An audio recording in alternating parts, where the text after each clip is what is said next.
Hi guys, welcome back to another episode of our success story of a car that we imported for one of our clients from Japan up to Kenya. Now we want to say congratulations to our new client who really gave us this order to process and actually deliver this car. As at this point the car has been cleared and registered for our client, as you can see. So in this video you can expect that you'll be extracting a lot of information. We'll be explaining how we imported this car, what you need to understand before you put your order, maybe when you want to import a specific model of Mazda AXela, what you need to understand. We'll also be talking about the process of importing this car in terms of cost breakdown, the duty that is paid on this particular car, and also we'll be talking about the impact of the new government policy on the increment of import duty on this particular unit. So stick around. I will also be telling you at the end of this video the budget breakdown, cost and everything that involves importation of this car. So once again, welcome to another success story in this video.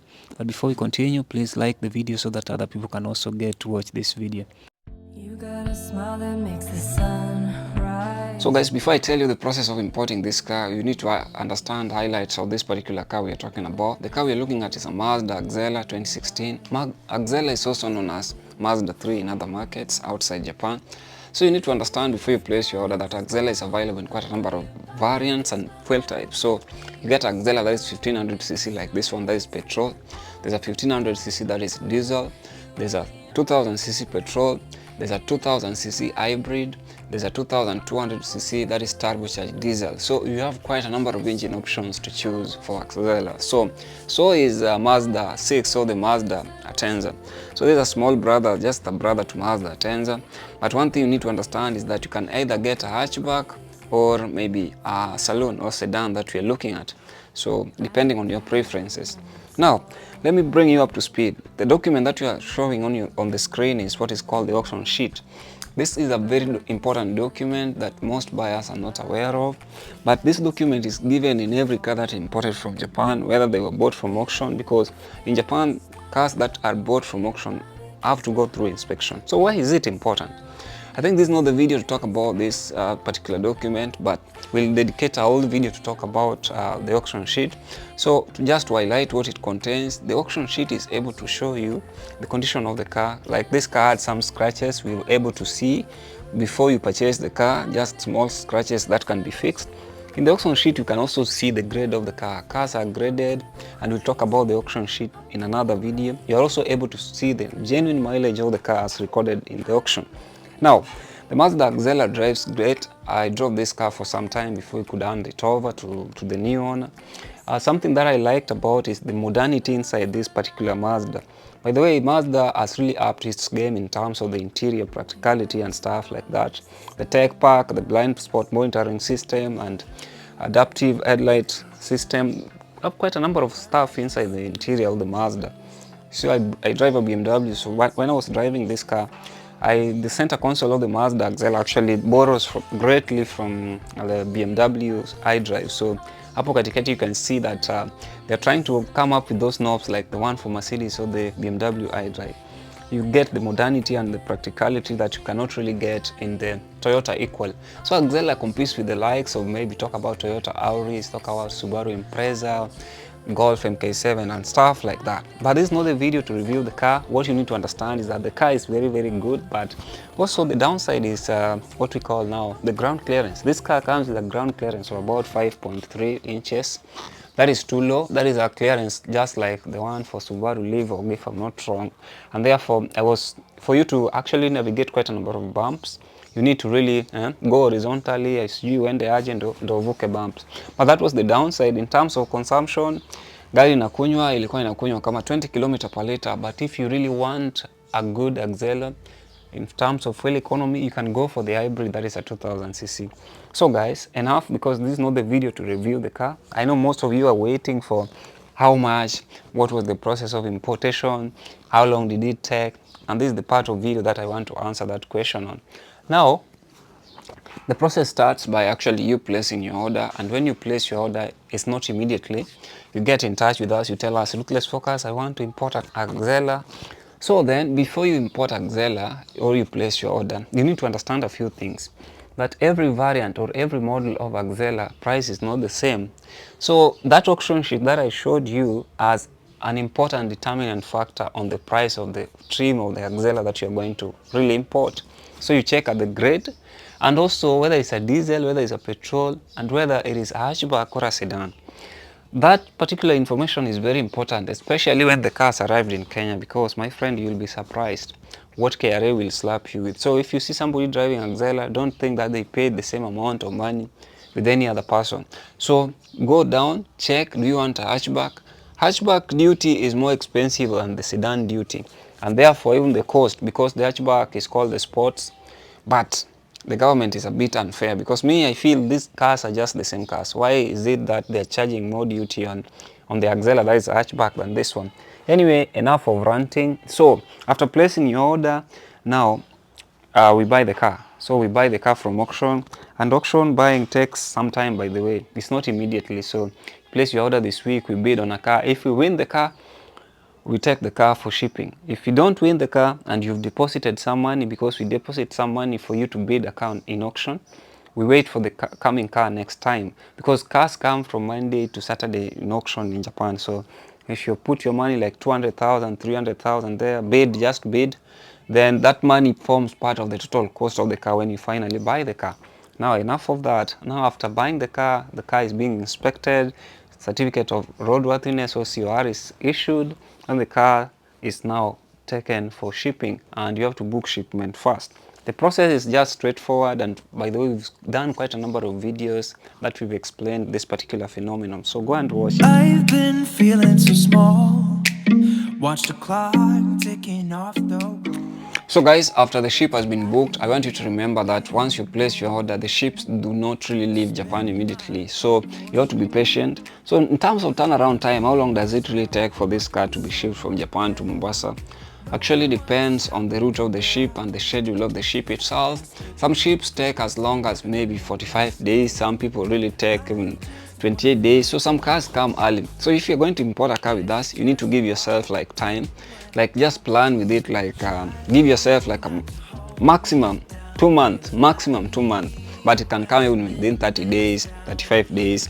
You buy the car. 2 months is just putting you at a good place so that you don't keep hao jamaa wameenda na pesa yetu.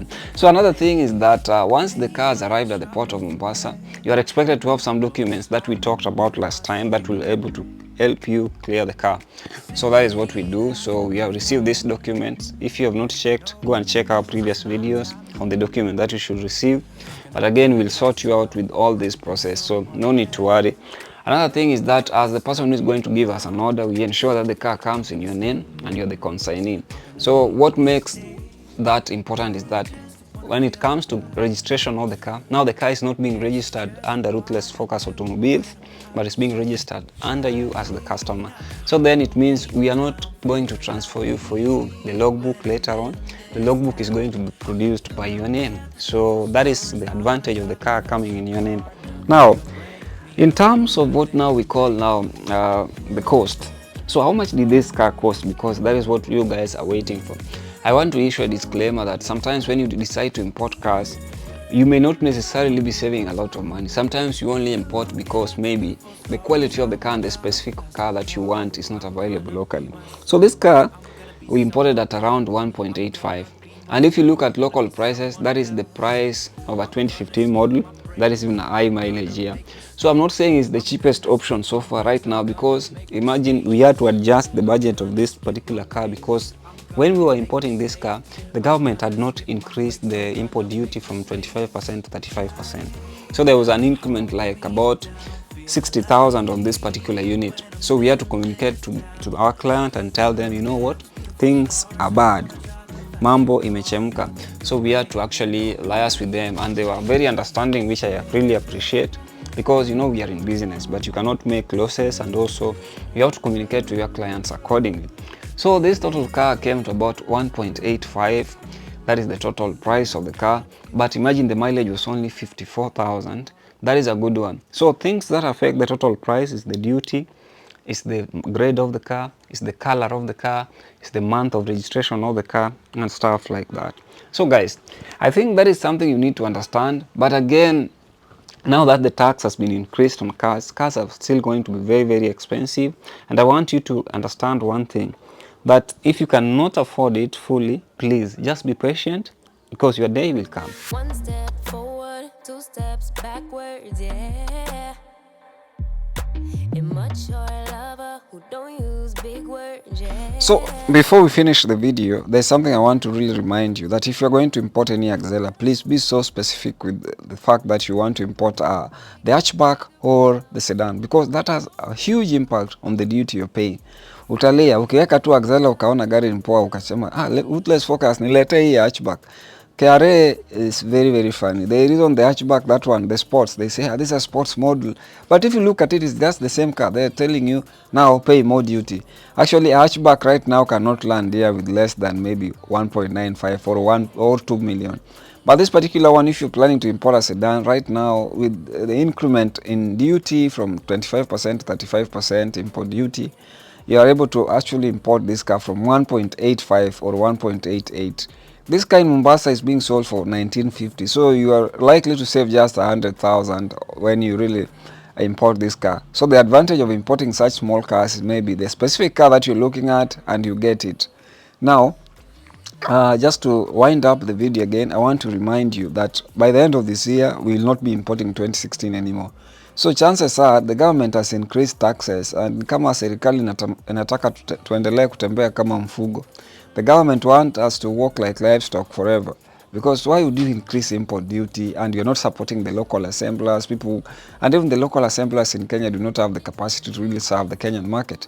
Anyway, we hope and we are optimistic for the best, but if you are sitting there thinking that cars will get cheaper, I have bad news for you. Not even for now, because tukiingilia 2017, imagine duty ya 2017 iko juu ya duty ya 2016 model. So you wonder how Kenyans operate, and the government, what is the thought line of KRA when they are really actually employing tax on these cars. So I really believe maybe if you really want to place your order, where you can save significantly by importation is when you are importing these SUVs, big cars. But hizi ndogo ndogo, I think you may not really import with us because you want to save. You may really import with us because you want a specific car that the mileage has not been tampered with, the car that has an auction sheet, and the car that is still intact in terms of everything. And by the way, we are very flexible, so for you to place an order, at least you pay some amount. When the car arrives, then you pay another amount so that we can clear the car. Thank you for watching the video up to this point in time. If you are there, you have some money, maybe Mungu amekumulekea, party order. The number is in the description. There are people who don't watch the video to the end, so they keep asking where is the number. I'll link the number in the description. Always go to the first comment, or the first comment that we pin on our comment section. You'll get our number there. Just WhatsApp that number and we'll be able to serve you. Thank you for watching. All the best.